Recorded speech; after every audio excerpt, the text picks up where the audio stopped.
Right. Hi, I'm Kyle. I'm here with Katie Sarife from Annabelle Comes Home. Thank you so much for sitting down with me. I appreciate it so much. Of course. I want to start off with your character is she's a troublemaker. She causes some stuff in this film. But I want to ask you: is it more of a curiosity factor, or is she determined by her feeling of guilt? What do you think is it about her? I think it's a little bit of both, and I think one stems from the other. So it's a curiosity from having dealt with a loss and stuff, and I think wanting to find answers and proof that, like, the afterlife exists, since her father passed away and things like that, which I think is something people deal with that lose a really close loved one, is you want to know that they're out there. So that, and I think she's just also a very curious type and interested in the supernatural as well, which doesn't help when she finds out about the Warrens and what they do. And it's definitely a touchy subject to get into, because a lot of people, they're not sure if they believe in that stuff, but there's always that factor. But I want to ask you, if you were in the same position as your character, would you have made the same decisions? I don't know. I hope not, because a lot of crazy stuff comes from that. But I definitely would be curious, and I might do it. Don't judge me.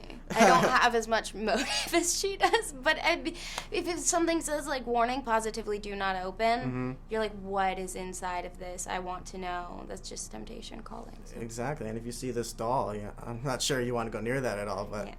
I mean, I don't know. Dolls are pretty creepy. They terrify the heck out of me. So maybe that probably would have deterred me away from opening that case. Just those eyes. Just those eyes. I'm like, eh.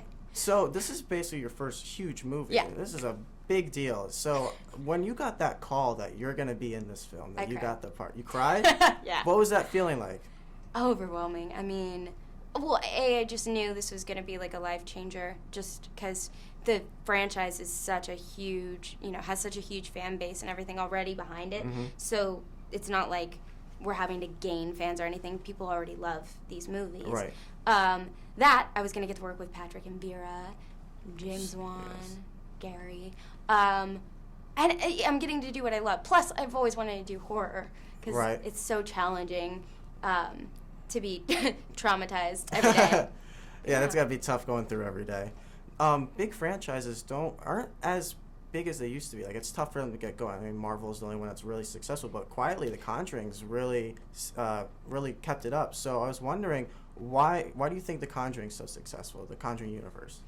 I think it's so successful because it's got a lot of heart in it as well, and it's based off of, real life Ed and Lorraine Warren and their creepy artifact in the room and everything like that. So I think that sparks fascination, but then also they make really well-rounded characters, so they're fully fleshed, and you really care about the story and the people, as well as getting a scary movie. Okay. Well, thank you so much for sitting down with me. I appreciate it so much. It was fun. Of course. Thank you, everybody.